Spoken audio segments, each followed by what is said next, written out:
model car fans. Welcome to the Muscle Car Modeler. My name is Revell. And today I wanted to show you, I'm almost done with this kit. Revell Mustang GT 2-in-1. And it's a nice kit. I've had it since it first came out in 2008. I was actually pretty excited about it. I pre-ordered two of them.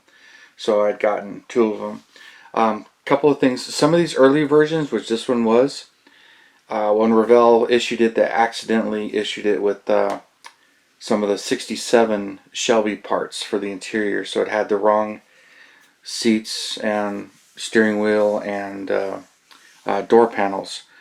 And Revell did fix that at the time.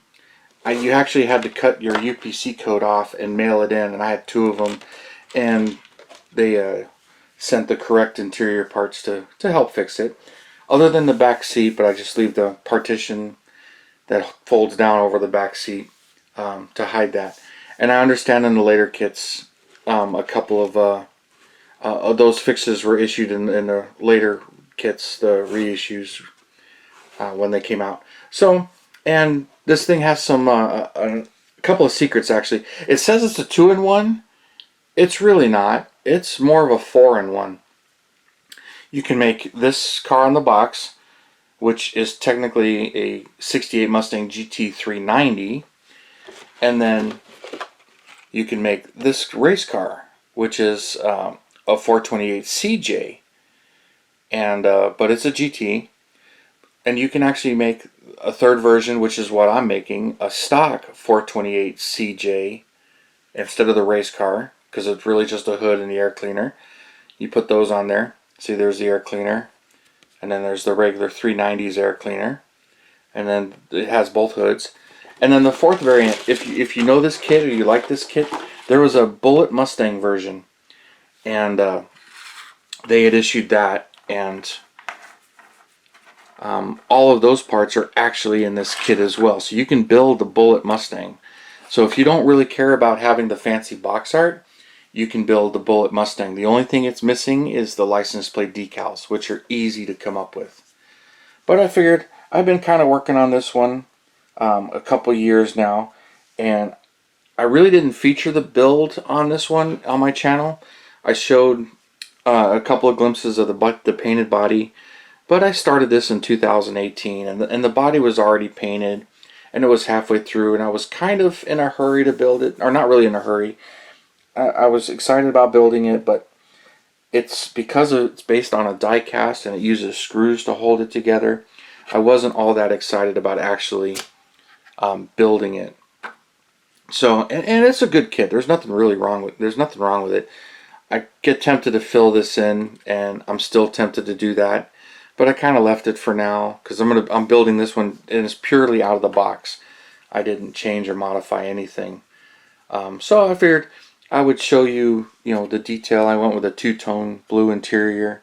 So I figure I would show some of the details while it's apart, and then I'll finish putting it together, and then I'll do the rest of the finished build feature on this one. So, here's the interior tub, which builds up really nicely. See, I put the back seat package tray down instead of up because it doesn't have the correct 68 back seat. But they do give you the correct 68 steering wheel and the dash. The dash is the same between 66 and 67, but the model kit actually has a 67 dash. The big difference is the Shelby dash has some gauges that are mounted below the radio, but all you got to do is cut them off. So I cut them off, and so that's the only thing to change on the dash, and it's real easy to do. And then I went with the 428 CJ hood and the black stripe, which the car has. And the 428 CJ version is actually pretty rare. So I put the cold air cleaner on it, and then everything else is, right as the 428 CJ would be, stock manifolds. It comes with headers too for the race car, and then the full-on stock. And it has metal axles that comes back from its die-cast roots. So there are metal axles that go through front and back, but the way the control arms are laid out, it kind of hides it, so that doesn't bother me. But like I said, I wasn't too excited about building this one, And then some of the other parts of the diecast kind of peek out with the headlights and how it's made and the way the hinges are for the hood. And then the glass being one huge piece and the way it tucks in. And I tried to glue it. It wasn't gluing too well. But that's all painted in there and detailed, and put the taillights in there, and I put the Tasca Ford decal on the back. And then the C-stripes. I don't know if the later kits fixed this. The white C-stripe has the two lines, the thin one around it. But my black decals has the thin line here, a solid piece here, and a thin line on the C, and a solid piece here. And I've got 3 of these kits now because I plan to build this one, the bullet car, and then also one of the race cars.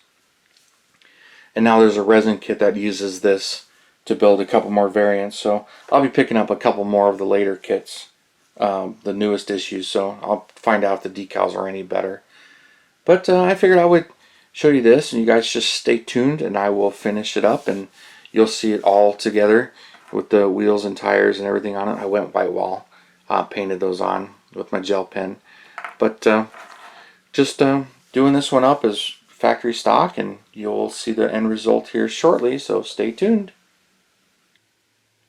Well, here we are with the finished assembled model of the Revell 68 Mustang GT 2-in-1 kit. And I built this one as a 68 and kind of a 68 and a half. Some people call them the 428 CJ GT.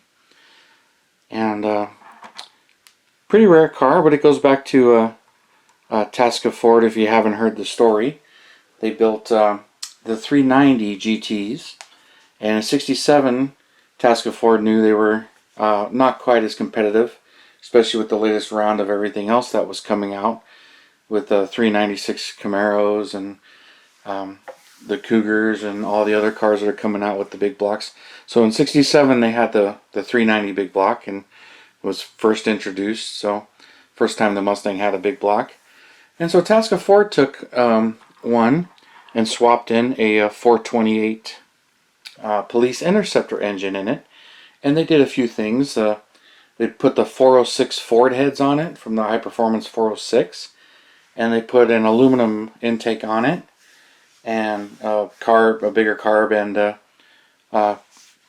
cam and headers, and it was quite the performer. And they showed it to Ford, trying to convince Ford to build the cars as well.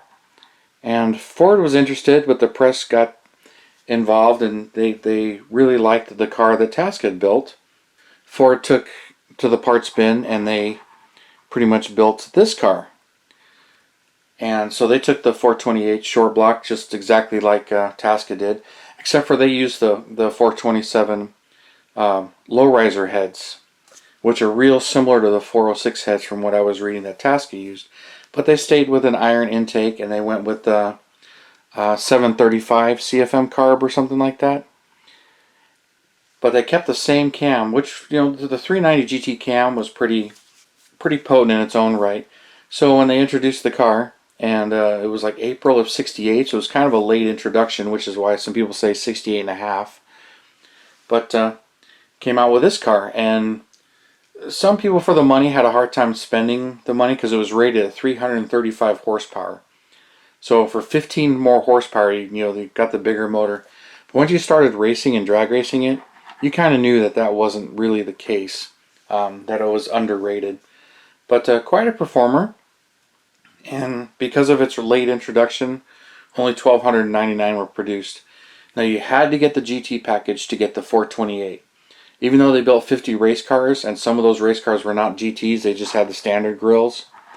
But on the street car, you had to get the GT package. Now you can get it in any of the body styles: coupe, fastback, convertible.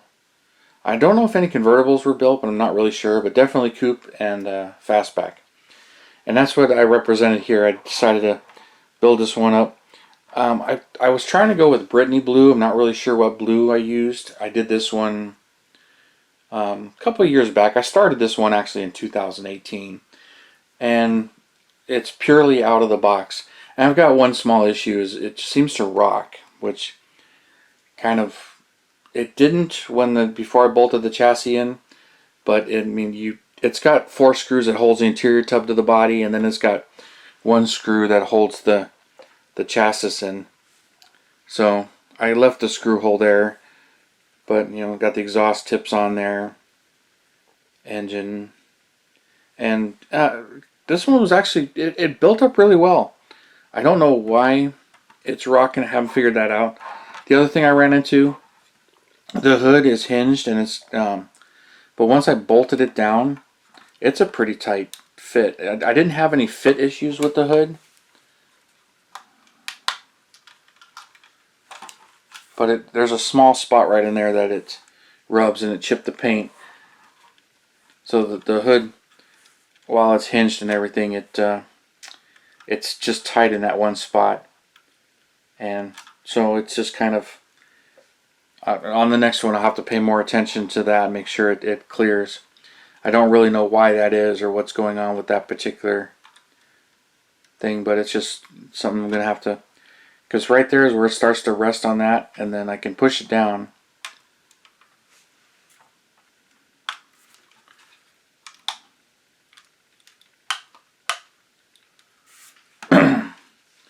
And it just took another chip out, just chipped the paint again. But pretty happy with it. Had some issues with the decals cracking on the side here. This side looks good. It's this side that I had. There's a couple of small spots where it chipped away. But this one's done. And then I'll do, I got a couple more I plan to do. I plan to do one as a race car, and the other one is the Bullet Mustang. In the first part of the video I talked about how it's really a 4-in-1 kit, and that's pretty much what this is there's 4 different versions you can make from this kit. 2 stock, a race car, plus the Bullet Mustang. Well, just a quick little update on this. Took the back apart, took the screws apart, and now I was trying to get the hood. I gave up. I just cut the pivot pins off, and now the hood just drops right in place. So I don't have the fit issue, and I don't have it pushing up. Part of it was this air cleaner was pivoted and it was pushing up, I think, but I'm not really sure. I think it had to do with the interior tub when it was screwed in, pushing on the pins and pushing it up. So now it clears, it fits like it was before I tightened everything down. Hood pops up a little bit in the back, but it was doing that before. And then also, it now sits flat, it doesn't wobble. So the interior tub or the hood issue was twisting the chassis a little bit. But so with that little change there, it's sitting flat and flush, and now the hood comes up and down, and then I can display the entire engine. So I figured I would jump in there and show you that. So I modified that a little bit. So now I am really happy with this one now. And she's looking really good. So there's a little update for you, the finish there with all of my updates. So thank you for subscribing. Thank you for tuning in and watching and sharing my videos, and hit that bell button so you can get my latest uploads. And I will see you next Saturday. Thank you, and you have a wonderful day.